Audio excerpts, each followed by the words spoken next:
ఇవి గోదావరి ఇసుకలండి. ఇది మైసూర్ మల్లిగా మిల్లింగ్ అయిపోయింది.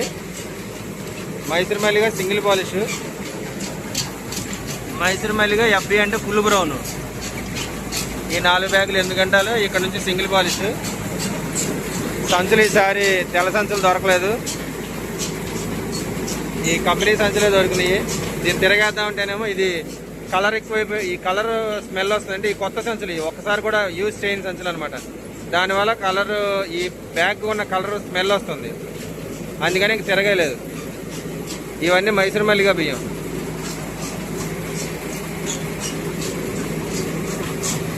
మొత్తం 34 బ్యాగులు అంటే 36 బ్యాగులు మొత్తం, అంటే టన్నుకు దగ్గరలో వచ్చినాయి. మిగిలినవి ఇప్పుడు ఆడేది గోదావరి ఇసుకలు. ఈ ధాన్యం వేరు. మళ్ళీ మైసూర్ మల్లిగా గింజ ఎరుపు ఉంటుంది, కొంచెం లావు. ఇది గోదావరి ఇసుకలు, గింజ సన్నగా ఉంటుంది, తెలుపులు. ఇది హైదరాబాద్ కస్టమర్లు బాగా ఇష్టపడుతున్నారు. హైదరాబాద్, బెంగళూరు సాఫ్ట్వేర్ జాబులు చేసేవాళ్ళు గోదావరి ఇసుకలు. వాళ్ళకి హైదరాబాద్లో సోనా మసూరి ఇంకా ఆర్ఎన్ఆర్ అలవాటు అయిపోయి సన్న రకం అడుగుతున్నారు అన్నమాట. వాళ్ళ కోసం గోదావరి ఇసుకలు వేస్తున్నాం. దగ్గరుండి ఫస్ట్ నుంచి లాస్ట్ వరకు కూడా దగ్గరుండి మిల్లింగ్ చేయించడం జరుగుతుంది.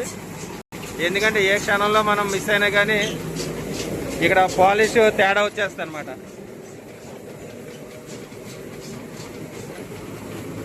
ఈ పాలిష్ ఇది ఇప్పుడు సింగిల్ పాలిష్ మనం ఇప్పుడు వేయించేది.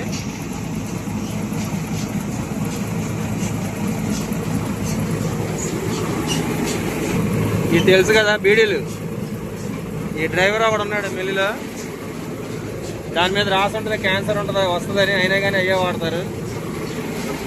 చెప్పే అందే అదే అక్కడ ఉన్నాడండి ఆ మనిషి బాగా కాలుస్తాడు బీడీలు. ఒకసారి హాయ్ చెప్పు. బీడీలు కాల్చమాక మానే, లంగ్స్ పోతాయి, లంగ్స్ పోతాయి, లంగ్స్ పోతాయి, లంగ్స్ పోతాయి. బీడీలు కాల్చమాక.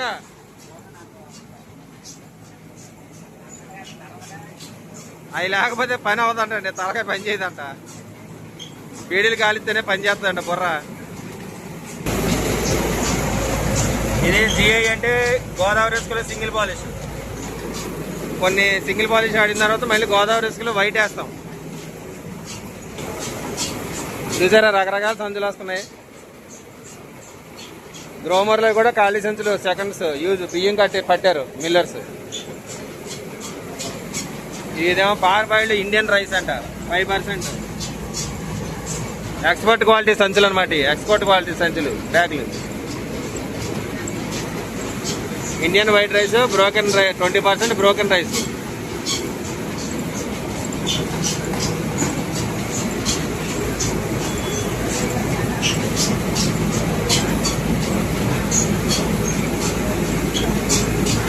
ఈ బయటికి పంపించే అనమాట రైస్, ఎక్స్పోర్ట్ క్వాలిటీ.